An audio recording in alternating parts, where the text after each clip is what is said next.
The Ensemble podcast is intended for professional financial advisors. All discussion is limited to publicly available information and should not be interpreted as legal, professional, or financial advice. Ensemble does not hold an AFS license nor provide any financial services. Before making investment decisions, you should obtain financial advice from a qualified financial advisor.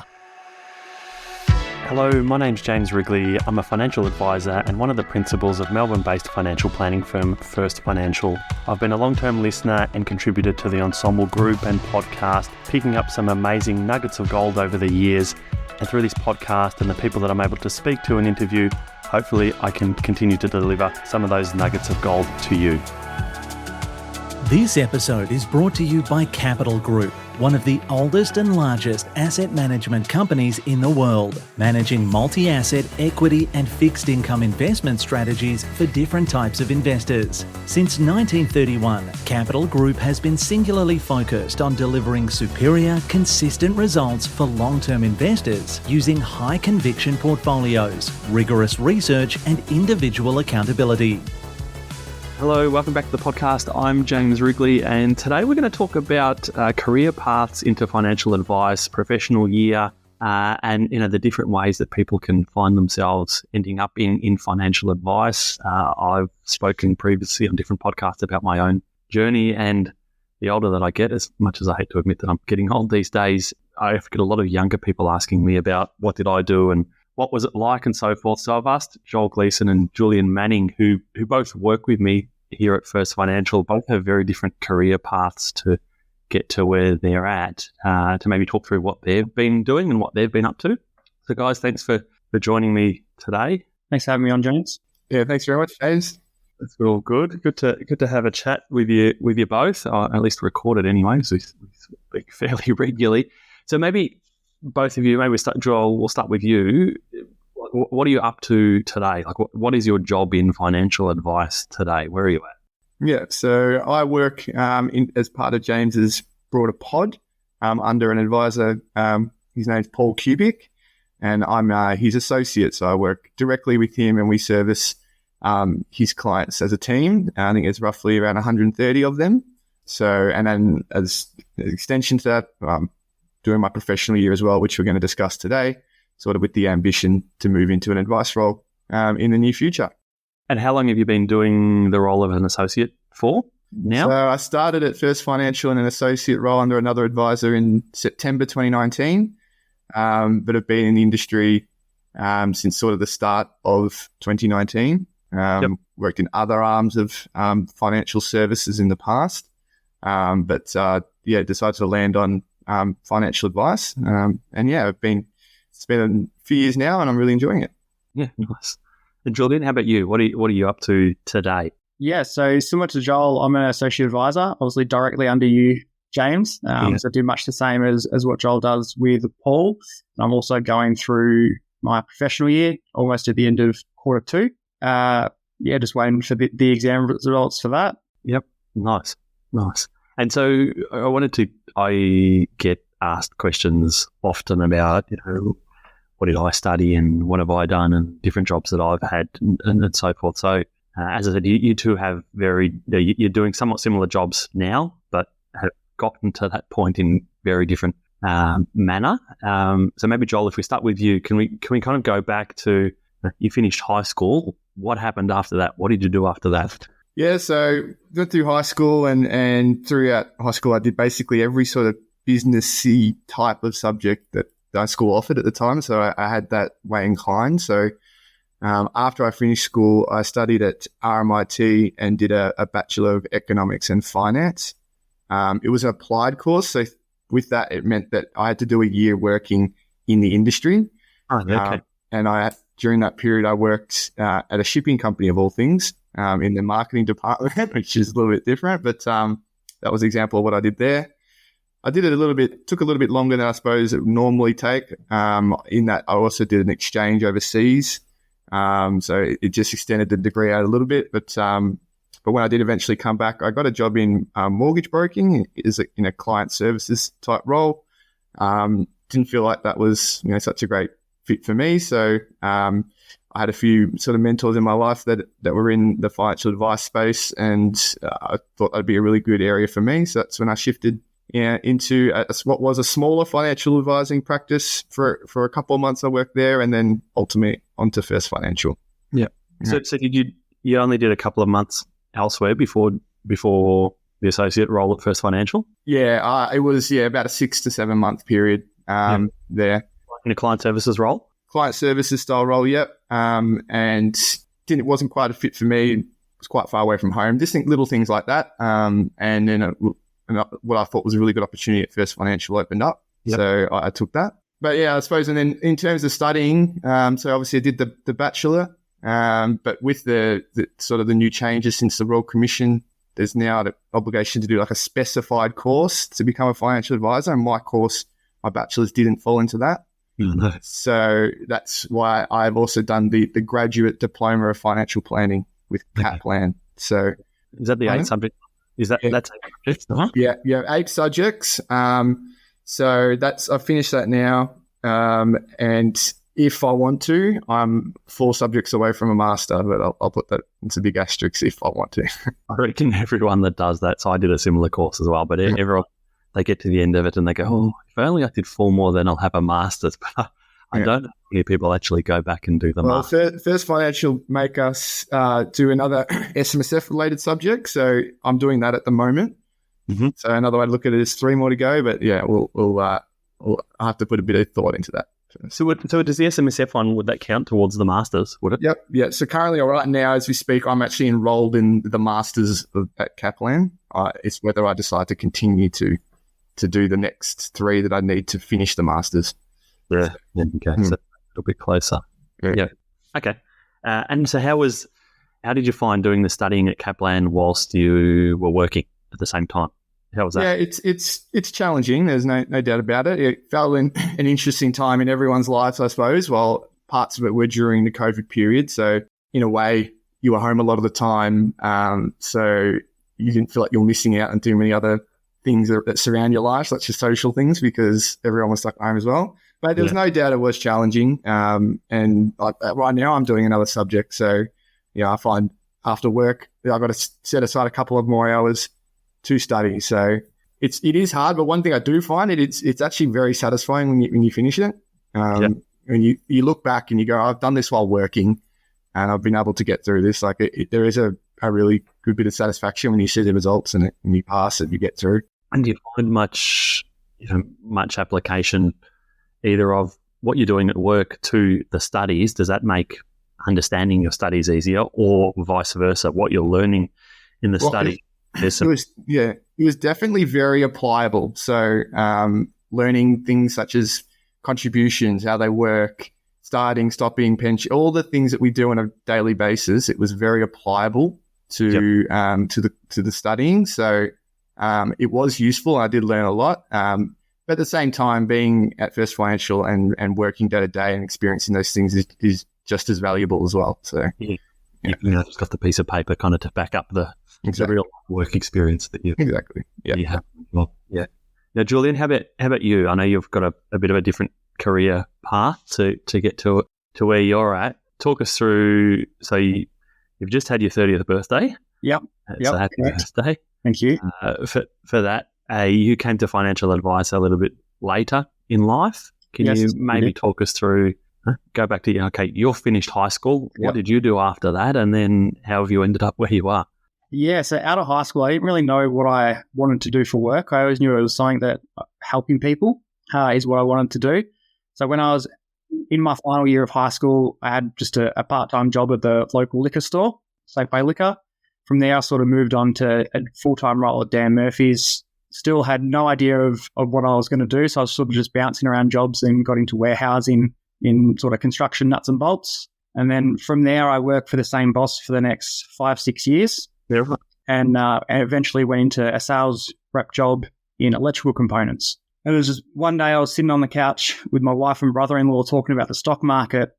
And at that time, I knew nothing about it, knew nothing about financial planning, tax, anything like that. I was talking about the stock market, and then I started to do some research into it and what jobs will lead from the stock market. I started getting into investing and found that financial planning is actually a really good way of helping people. So while I was still doing sort of sales repping, I started doing uni.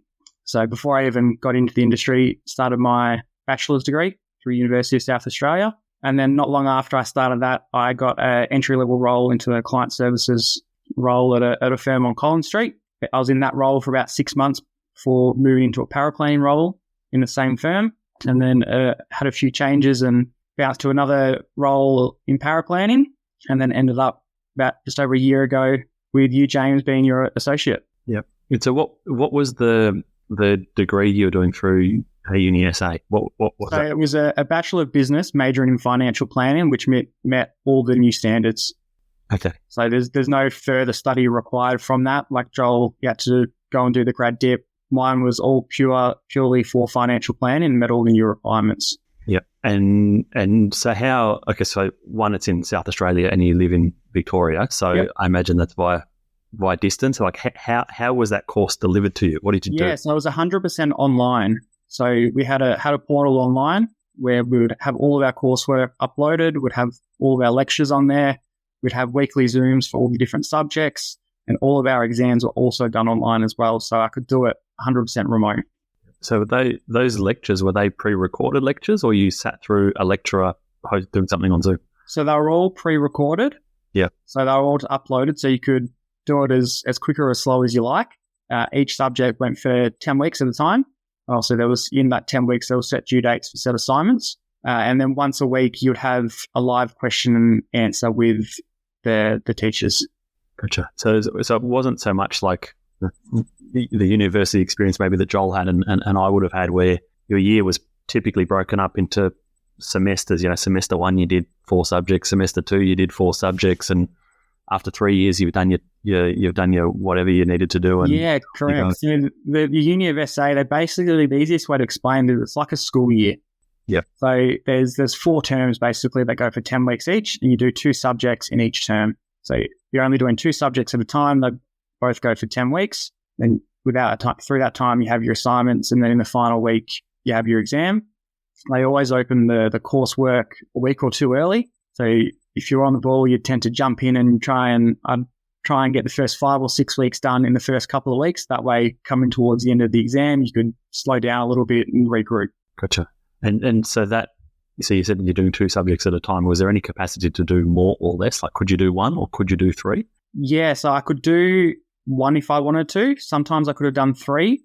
If I would do 1, it would mean the 3-year degree would basically go to a 6-year degree. Yeah. And that's not something I wanted to do. And doing a 3rd subject, it would have been very, very challenging because I was working full-time at the same time as well.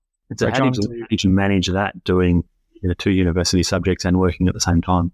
It wasn't easy. There was a lot of sacrifice, but it was the COVID times as well, which made things a little easier because, like Joel said, you're at home, so you had a 5-kilometre radius. You couldn't really go very far. So that helped, but there was a lot of sacrifices. Missed out on a lot of things with friends, but you sort of had to do that. It was the short-term pain for the long-term gain. Yeah. And so how long ago did you completely finish the uni? So I finished December 2022, so only just recently. Yep. Got the official results, and then I actually got my little certificate in the mail a couple of weeks ago. So that was nice to have that because I didn't go up for the graduation because it was in Adelaide. Yeah. So if anyone contemplating a career change would you do anything differently next time around? Like if you were doing it again? I would more look into the different pathways into financial advice. So I just saw that there was a bachelor's degree and do that, knowing that there was graduate diplomas, diploma of financial planning, and there's other pathways into it. Find out what suits you, because doing the Bachelor of Business, there's a lot of subjects that are business related, not so much financial planning related. Gotcha. That weren't as interesting to me as the financial planning subjects, where I believe sort of the graduate diploma and things like that are purely on financial planning, where the Bachelor of Business, it has a wide range of different subjects and not all of them will be applicable. Do either of you, there's a question to either of you, I don't know the answer, and so I'm asking you, so Joel, you did like the graduate diploma. If you didn't have a degree to begin with, could you have just done the graduate diploma and gotten to where you need to get to, or is it you have to do the master's? Like, believe you need to do a diploma of financial planning, so the DFP, and then go into the graduate diploma after that. Okay, right. So the DFP is 8 subjects, I believe, and then I think the graduate diploma There's another 8 subjects. It's 8, I believe, Joel, or is it 12? Yeah, I haven't researched the question, but I do remember when I went through the process of getting into the graduate diploma, I needed to give my bachelor's transcript, academic transcript. So that was something they asked for. So yeah. I think I recall having to do the same thing. When I went through it, it's just pure fluke that I did my university degree. I did a commerce degree, and then somewhat similar to you guys, I didn't really know what I wanted to do. I started doing this graduate diploma before I was even in financial advice, and ended up doing the 4 specialist subjects at the end that made it financial advice related. But yeah, I think I could only do that because I had a degree to begin with. Whereas I remember someone else back then when I was doing that, someone else that was working with me back then, he had to do the masters. And this is under old rules, it's not the current rules. He had to do the masters because he didn't have a university degree, right? To get some particular qualification, whatever it was. Okay, so I guess different pathways to kind of ticking you off to say, hey, you've done the education requirements to be a financial advisor. What comes next after that? Yeah, so I suppose from my point of view, really the next part to build up, and I suppose is the main reason we're going to be chatting today, is starting that professional year. Yep. And with that, I think it comes with a little bit more. Right, so you've been working in as an associate, you've done your education, so you should have a solid grounding in the strategic elements and sort of some of the investment piece side of what we do, insurance as well.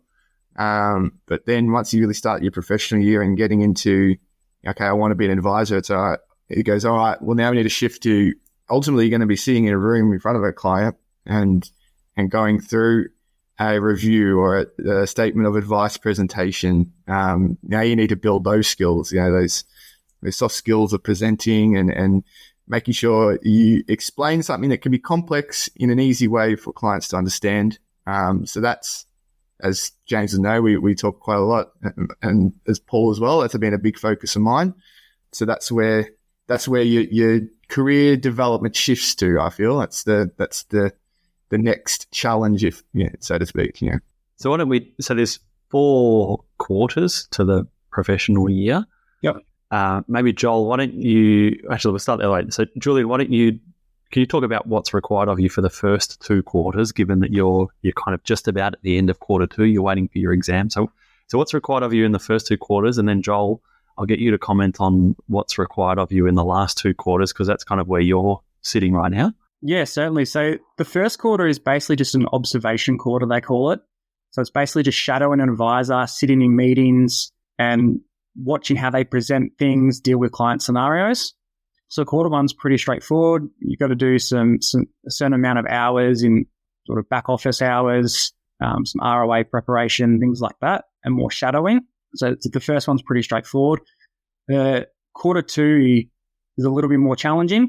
So you're not so much shadowing. You've actually got to start presenting to clients. So I believe the PY laws are 6 client meetings that you have to be starting to present. But on top of that, there's hours you've got to complete, and also you've got to write some statement of advices and some strategic ROAs and have them ticked off. But before you can move on to quarter 3, you've got to pass the advisor exam. That's probably one of the biggest hurdles. So I have them every 3 months. And so you've just sat that exam. How was the exam? I did a lot of preparation for it, so hopefully I have a positive result. It was certainly challenging. Most of it's multiple choice with about 5 or 6 short answer questions, but the multiple choice were very open-ended. I found that 2 of the answers were very, very similar. So yeah, you really need to relate it back to the question and spend a lot of time reading the questions to get the insight to what the right answer would actually be. And then you just find yourself, in the exam, they give you a whole lot of materials that you can, Yeah, correct. It's not an open book exam, it's a closed book exam, but hey, they give you a few materials that you can reference to. Did you find yourself digging through that material much in trying to answer some of the questions? Yeah, I certainly did, especially around sort of the AML acts and the privacy acts. They were probably the main ones that stumped me a little bit. But having it all there on hand and being on a computer, you can just Control F and search, made things a lot easier. So a lot of the lead up and preparation was searching through those documents and what code words to basically use to find certain parts of the act. Gotcha. Part of the preparation. Yep. And so what did you do in terms of studying for the exam? So I did the TEL Masterclass, which was very insightful. So it goes for about 5 hours, just on demand. Yeah, right. Watch all the different videos. They give you some readings of different acts to read, like the Corps Act, AML, Privacy Act, and a pile of other ones. And then they have a 30-question practice exam at the end of that.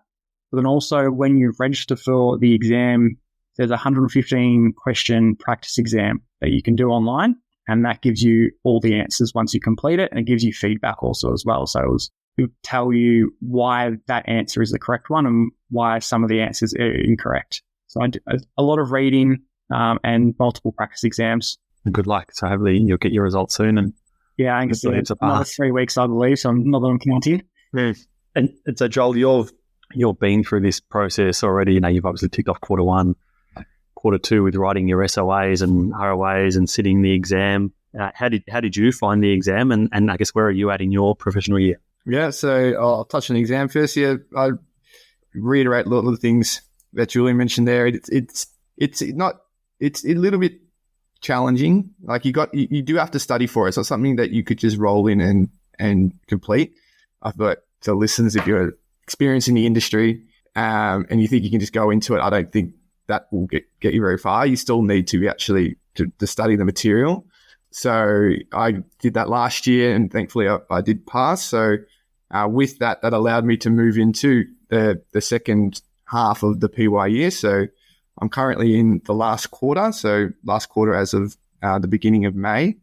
And I suppose where things shift a little bit, it's just reiterating, I suppose, some of the things Julian mentioned in the quarter 2 about being actually in meetings and presenting a part of it.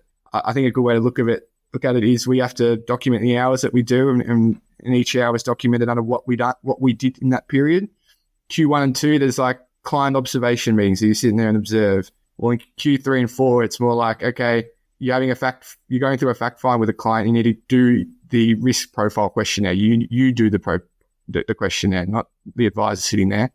It's, you're in the spotlight and you do it, and ticking off that you're doing those sorts of things that makes up a large portion of Q3 and 4. There's more financial plans I need to write, so I've got to write at least 2 statements of advice and a couple more strategic records of advice. And at First Financial, as I mentioned earlier, we need to do the self-managed super fund course, so I'm doing that at the moment as we advise in that space.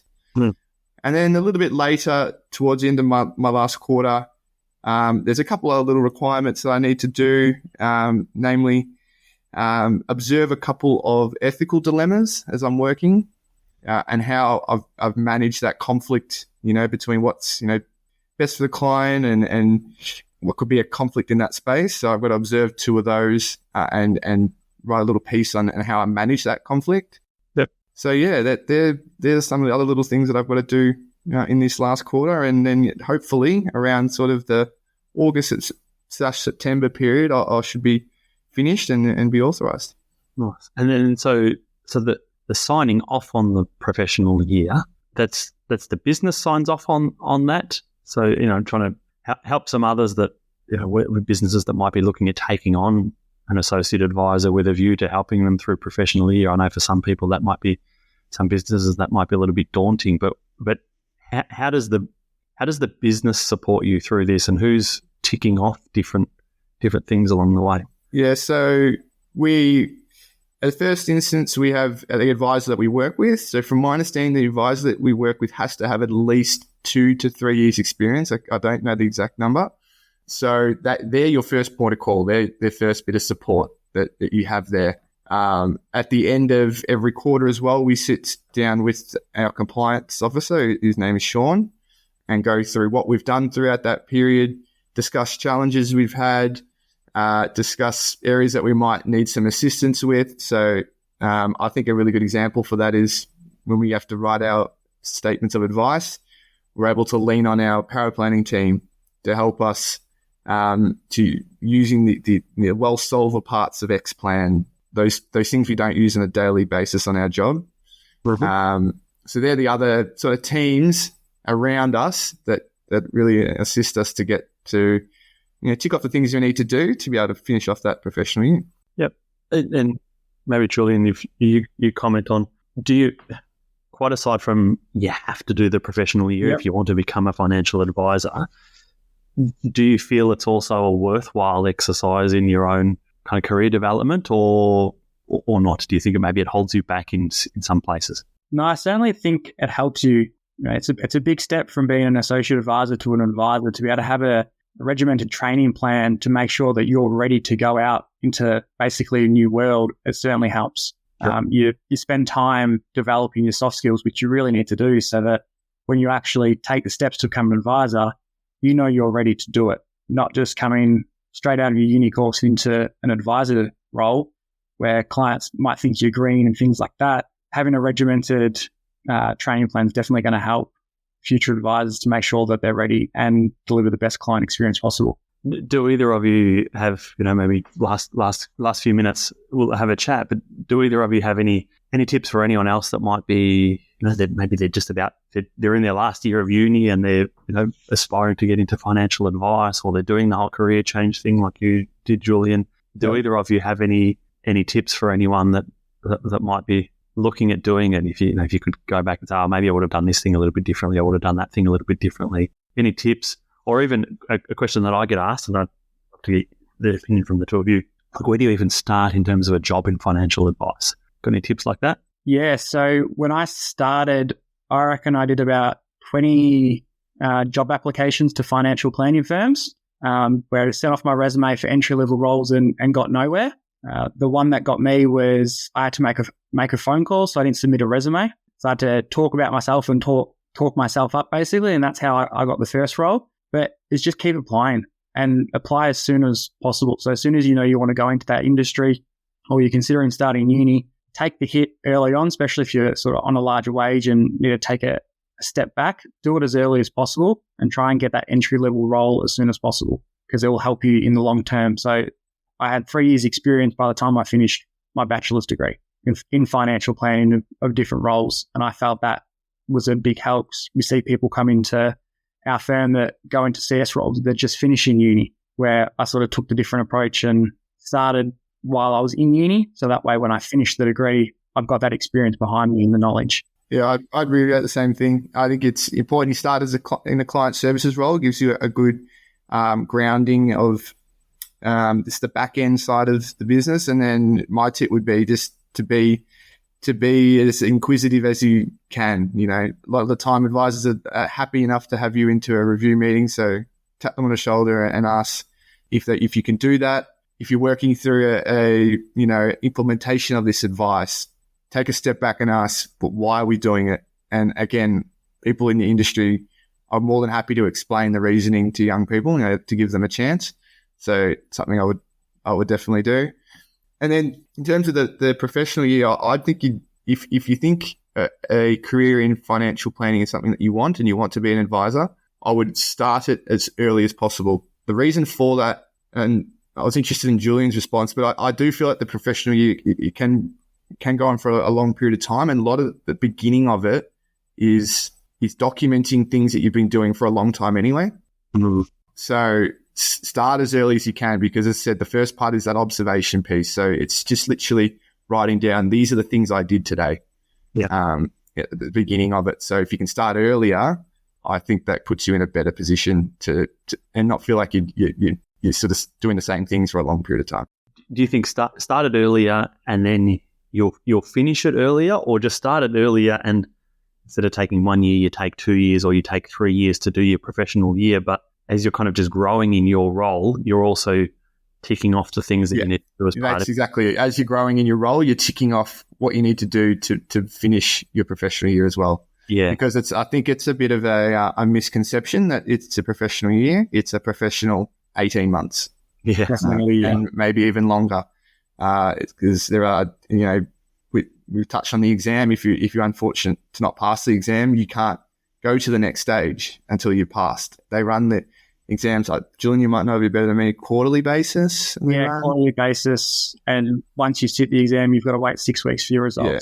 So there's quite a time delay between stages. Yeah, so I think this sort of really builds on my point I was making earlier. It's not a 12 months, it's more like 18 plus. So if you can start it as early as possible, if you think an advisor is a role you want to do, talk to your management about starting it as early as possible. Yeah. Fantastic. Okay, guys. Well, thanks for joining me today. As I said at the outset, I get asked fairly regularly about the career paths and so forth in financial advice. I thought I'd ask the two of you on, given you two are living that right now and it's a bit more relevant versus what I did many, many years ago. So thank you for joining me. Really appreciate it. And I'll see you in the office soon because John, Thanks for having us on. Thanks very much, James. Thanks, guys. James, thanks, See Joel. ya. Bye.